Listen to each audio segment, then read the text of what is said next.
course, there's a huge scholarly debate about whether or not how prominent Zionism was in the Arab world before these Ashkenazim came and showed them what real Judaism is about. Yeah. Right? There are some Jews in the Arabic world which had still had positive memories. For example, the Jews Absolutely. of Morocco Absolutely. or The king was Tunisia, good to us. and they might be also how do you call it, a key to changing Jewish-Muslim relationships. Maybe Could be. the Jews of Bosnia, but Herzegovina. That's Sarajevo. a famous story. But you know what? When I was first year Middle Eastern Studies student in Ben Gurion, I remember a professor telling us that her family is Algerian. And we studied the Mark Cohen article in the Tikkun debate. She said, you know what? When I'm talking to my grandmother, every time she talks about how wonderful her Muslim neighbors were in Algeria and how great of a relationship it was. But she said, but every time there's a terror attack or something like that, all of a sudden her memories change. Like, oh, they never treated us as equals. They had to call us sir, and we had to call them sir, and we had to bow down when we saw Muslims. So basically, memory is an interesting thing, right? So you can have both positive and negative memories from even from the same period by the same people.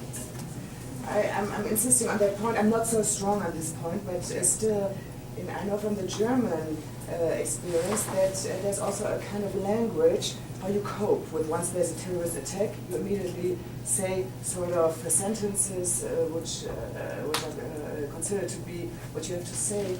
So opening a space for the real experiences, which are the historical experiences, is still, at least in Germany, but I'm sure for Jews from Arabic countries, I know it from Israeli, Iraqi Jews, to just open a space and they let them talk how their experiences were. Is so much of a shift. On one hand, I agree with you, but we have to be very aware that there's, even within the Mizrahi Jewish community in Israel, there's a huge debate about that. And you can get the reasoning for why this is happening, but this is, academically, it's very contentious right now. There's a good book to read about is The Arab Jews by Yehuda Shenhav. Written in Hebrew? Or It's written in Hebrew, but I think it's translated as well. the Arab Jews? The Arab Jews, Yehuda Shenhav.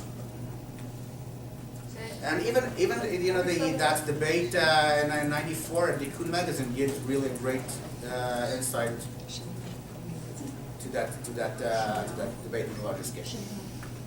And what is the debate?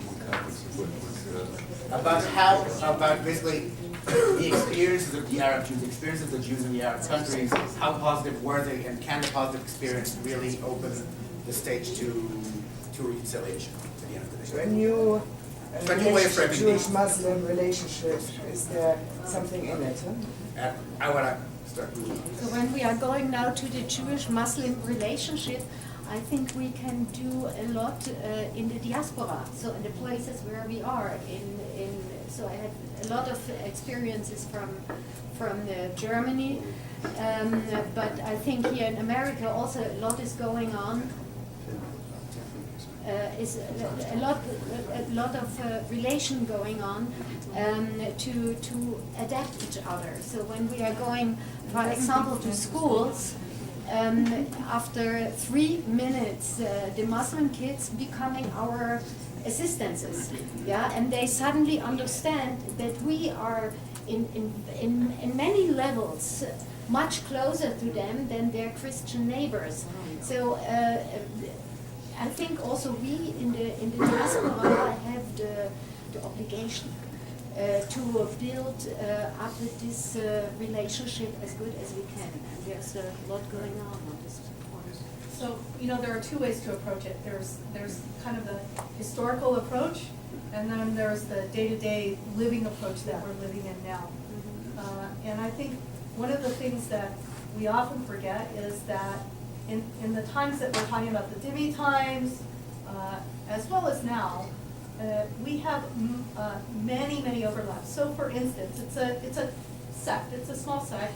There are Jewish Sufis that have written very interesting things. Maimonides' sons, not his grandsons, but Maimonides' sons are Muslim Jews. You know, the Muslims see them as Muslim, the Jews see them as Jews. The question is, are they Jewish and Muslim in the world? But the commentaries that they write, and in the mystical writings, you can't tell the difference. So it's It's a not very only mystical, interesting even thing to in, also think the about. philosophical. And I'll tell you another story.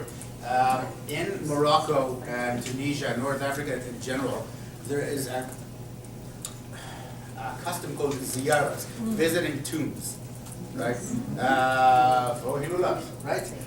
For the Rebbe's Yortzeit. And that's considered to be these saints that are buried there, considered to have something called a barakah, like bracha, meaning they are closer to God somehow. And someone explained it to me, it's like, if you have a problem with your driver's license, you don't go to the president, you go to the DMV and they'll take care of it for you because they know the government, right? So if you have a problem with God, you don't go directly to God, you go to God's assistants or to God's DMV, and these are the people there.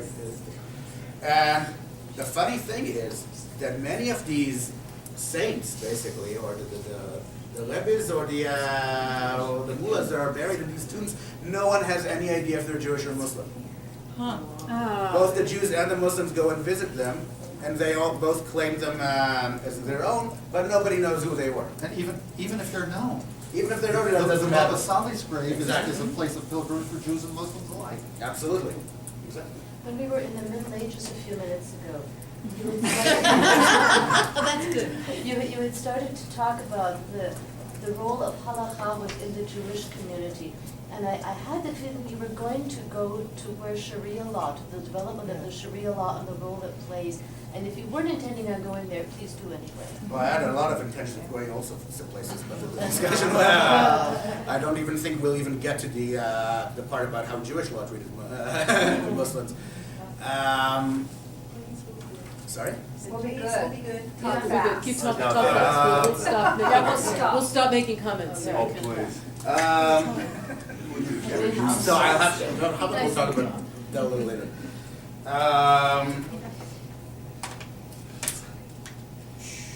Generally, let's just take 2 seconds to talk about what's happening today, in today's world. Like I said, since the birth of the Arab nation state, there is a lot of debate about whether or not the dhimmi status is something that belongs in the past or should be reinstated by Islamic states. And from, let's say, the early 20th century, you had Muslim scholars, modernist scholars that said, you know what, now we're a part of the world order, we put this behind us, we should stop this whole idea of spreading Islam by force. It belongs in our past, it's an embarrassing bit of our past, let's get it over with, move on. On the other hand, you had rise of fundamentalist Islam, and you had scholars like Sayyid Qutb, the, let's say, founding Rebbe of the Muslim Brotherhood, right? Who said that not only Jews and Christians should be avoided, but basically that most Muslims are infidels as well. Oh my gosh. And that dhimma is a privilege, it's not a right, and Jews and Christians will only be entitled to dhimma if they bring benefit to the Muslim society. And he claimed that even most Muslim countries, most Muslim governments are infidels and they should all be killed. He was trialed and executed in 1966 in Egypt. Which Hasidic court was he from? Yeah. Yeah, he was from the Brotherhood, from the Muslim Brotherhood, basically. And of course, everything changed one sunny day, September 11, 2001. 9/11 promoted, let's say, two completely conflicting attitudes within Islam. Basically, when George Bush played a battle hymn for the Republic in his famous speech, it seemed like he was going on a crusade against Islam. You said the word crusade. He said the word crusade, right? He did say it, right? He meant it like a crusade, you know, like It a sounded- small That's C. the word. Yes, But he it used sounded the- like it, But he right? said the magic word. Yeah. For us, it was. And Muslims within North America and beyond that reacted in very different ways. I think that most of us expected Muslims to never show their face again in public after that war. And quite the opposite happened. And I was not in Canada yet, but everybody told me how basically within a year you could see Muslim women wearing head coverings that you never saw before. And pretty much insane amounts. And a lot of, within the Muslim scholarly world, you had these two contradicting reactions. One is apologetics, saying Islam is a religion of peace. These people have nothing to do with Islam. Bin Laden is not a real Muslim. They're only just basically lunatics. Don't associate this with Islam. And on the other hand, we had this the fundamentalist reaction saying, yes, they are. They're the best Muslims out there, and they're the ones who say it like it is. Right? And this debate pretty much continues onwards. And I mentioned Abdul Fadil before, the person who coined the term, a text is more or less its reader. He published this article right after 9/11 saying that there is nothing inherently racist about Islamic theology, and he gave the example that Matt gave before, that the jizya, the poll tax, was just a substitute for army service. And of course, he was attacked from everybody. Muslim traditionalists said, yeah, well, you're distorting Islam. Islam is hostile to non-Muslims, and it should be hostile. And you know, one day we will rule the world and we'll show everybody. On the other hand, he was attacked from the mainstream American right, saying you're a liar. So the loneliness of the moderate is very apparent in this debate. Remind us of the name of that scholar. Abu Fadl. Khalid Abu Fadl. Don't really know what's happening with him today. It was very sick a few years ago. So, if I'd have to summarize what is happening today in the religion, in the Islamic world. Generally, it seems that both the debate about fundamentalist Islam, like ISIS, Al-Qaeda, etc., and the Arab-Israeli conflict blurred any distinction, if there ever was, between religious law, between Sharia law, social conventions, and politics. So, even though there are... Can you repeat that, you know, there's no exam, you know. I know, but I'm taking notes. So basically, I say that the Arab-Israeli conflict and the debates regarding the fundamentalist Islamic groups like ISIS, Al-Qaeda, etc., that, by the way, have absolutely nothing to do with the Arab-Israeli conflict. We have to remember that. They have nothing to do with what? With the Arab-Israeli conflict. ISIS sees Hamas as infidels, for instance, by the way. Oh my God. Yes. So, Something, just a side note, so I said that all these really blurred any distinction between religious law, politics, and social convention. Something, just a side note to remember, since 1948, over 12 million Muslims were killed by other Muslims.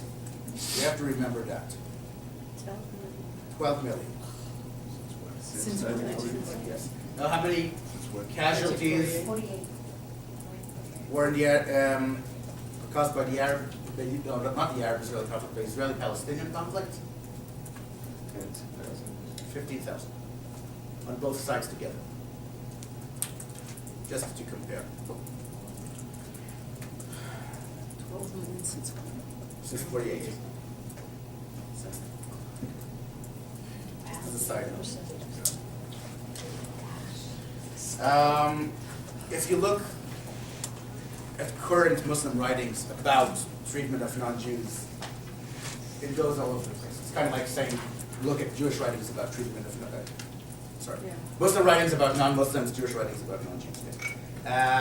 You see, my doctorate was about these Ask a Rabbi websites and Ask an Imam websites. What? Sorry? Which websites? It's an Ask a Rabbi. Oh, Ask a Rabbi. Ask a Rabbi or Ask an Imam. Yes. And You see a lot of contemporary imams promoting very hospitable, tolerant relationships with non-Muslims. You see some unbelievably harsh and racist attitudes. You see a lot of anti-Semitic rhetoric, presenting Jews as conspirators and traitors by their very nature, saying that the Holocaust was a punishment for how they behaved. You see a lot, and probably the most disturbing bit, as far as I'm concerned, is you see a lot of, let's call it mainstream Islamic scholars saying that no, we absolutely renounce terrorism, we renounce any sort of violence, but Israel is a different story. But Israel's what? It's a different story. In Israel, all bets are off, and suicide bombings are an abomination unless they happen in Israel, for instance. You see attitudes from both sides of the spectrum. It's not only not black and white, there are so many shades of gray, and you cannot say, oh, this one's moderate, this one's fundamentalist, because you see these strikingly liberal scholars who go absolutely insane when it comes to Jews. And I still don't know how to wrap my head around that. We see the same phenomenon among rabbis. Absolutely, that's the next stage. We have some wonderfully liberal rabbis who go bonkers about Palestinians. Oh, yeah. It's equally hard to wrap our minds around that, right?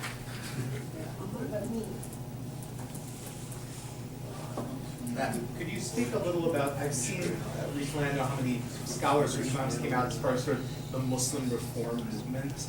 Can you talk about that, just sort of its anatomy and what? Let's talk about it afterwards, because because this is so new and so, it's literally from 2 weeks ago. Is it that? Yes. Okay. So I don't even know what to do with it yet. But I'm reading eagerly. And you What call is, yourself on what level is the offense to Islam that Israel stands in Yerushalayim? How deeply rooted is it spiritually, and how much is it a political? That's a very tough question. That's what I'm asking. And like everything, you can answer by it depends, right? Even if you look at the Quran itself, it says that Jerusalem was promised to the Jews, but also that the Jews are sons of pigs and apes. Yeah. You never really know. Jerusalem was originally the first prayer direction in Islam. Right? But later that prayer direction changed to Mecca when Muhammad had some fights with the Jews. Jerusalem is the third holiest city to Islam. The land of Israel is considered sacred, but also it's considered to be promised by the Jews. So really it depends who you're asking, what verse and what hadith they're quoting. It's impossible to say where religion ends and when politics start. Right? It's really, and I'm also, I really resist the idea that, oh, the good Muslims say that and the bad Muslims say that, or the real Muslims are moderate, or the real Muslims are fundamentalists. There is no real Islam, there's no real, there is no real Judaism. We know that all too well. Yes. So is there a difference today, contemporary, between Shia attitudes toward Jews and Sunni attitudes toward Jews? Yes, but it's not a dividing line, right? Shia Muslims that I generally know a lot less about have a lot of issues of tumah, like with regards to non-Jews. So basically, you can't shake the hands of non-Muslims or non-Shias sometimes before they wash their hands. And apparently, there was a time in Iran that whenever it rained, Jews and Christians were not allowed to go out to the street, because then all the impurity would be washed or infect everything. Of course, it depends on time and place. There is no age. There is no single Shia or Sunni attitude towards Jews. these things are so dynamic that any generalization would be completely superfluous. How much time do we have? 5 minutes. 37. 37 minutes. It's No, gonna be- no, Oh, 5 oh, minutes. 5 minutes. 5 minutes. Okay. We have to. 10:45. Gotcha. So we're not even gonna get into you know what, a lot of the sources I have in Judaism are, most of you, I hope, know very, very well. So I just wanna move very, very quickly to trends and Jewish attitudes towards non-Jews or towards Muslims. Jewish attitudes towards Muslims have always been complex, right? Just like the other way around. On one hand, Islam is not avodah zarah, right? Islam is not idolatry. Muslims are actually stricter than us on anything resembling graven images, things like that. So historically, traditional Judaism had much less of a problem with Islam than they did with Christianity. Is it like that today as well? Again, depends. Obviously, if you go to our circles, it's a completely different picture than if you go to the Orthodox circles, and even within the Orthodoxies, there's a huge, huge spectrum. Once again, the Arab-Israeli conflict pretty much redealt all the cards. And you do have Orthodox rabbis today saying that, yeah, maybe Islam is not technically avodah zarah, but they do bow down in the direction of Mecca, and in Mecca there's a big stone, so maybe, because there are no stones in Jerusalem, right? There's no Western wall. There's no Western wall. We never kiss the Torahs. We never do anything resembling idolatry. That's the shalom. Lulavs are perfectly fine. The rose-colored glasses. Rose-colored, yeah. I don't know if this expression exists in English, that the camel never sees its own hump, right? That's wonderful.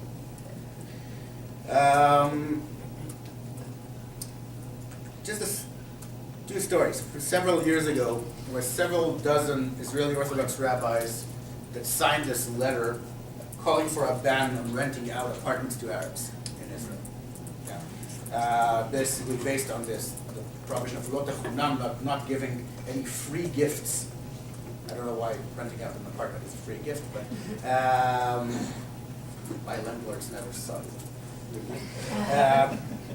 But really, this letter really divided the Israeli, let's call it the Kilubi or Zionist Orthodox camp into two opposing camps. And you see that since the 80s, since the first Jewish underground was revealed in 87, when there were a few Orthodox Jews that tried to bomb a Palestinian school, you see these two completely different strands of saying, on one hand, no, Judaism has nothing to do with that, or no, this is Judaism, you have nothing to do with Judaism. Right? The most recent story is the book Torah Melech. How many of you heard of it? Yes. Yeah, it's this book published by two West Bank rabbis, Yitzhak Shapira and Yosef Elitzu, that dealt with the halachic issue of whether it is permissible to kill non-Jews in times of war and in times of peace. So, basically as a punishment for not fulfilling the mitzvot b'nei Noach, the Noahide laws.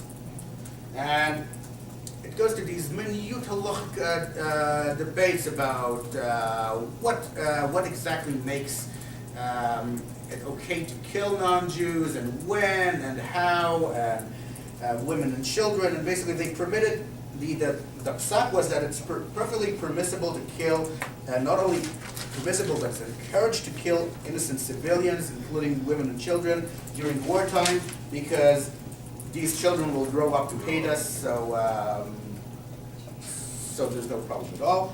And obviously even though it evoked a huge controversy in Israel, it got a lot of askamos from pretty prominent Orthodox rabbis, most prominently Dov Lior, the rabbi of Kiryat Arba, who was actually interrogated by the Israeli police for his letter of approval, and that caused a huge outroar in the settlement communities of how dare you arrest rabbis. Yitzhak Ginsburg was also Yeah, exactly. Yitzhak Ginsburg, it was a great Kabbalist. great Kabbalist and the person who praised the massacre, the Goldstein massacre in '94.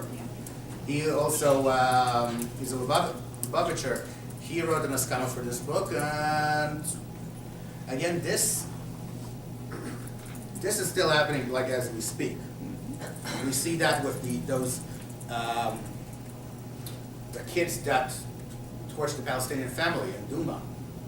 They were arrested not that long ago by the Shin Bet, and Dov Lior, same rabbi, actually permitted their lawyers to use their phone and drive on Shabbos if they had to consult with their clients, because he said that this is Kiddush Hashem. And this is a person receiving a salary from the Israeli government as a city rabbi. You have to remember that. Anat Hoffman has that up in the legal, trying to fight it legally.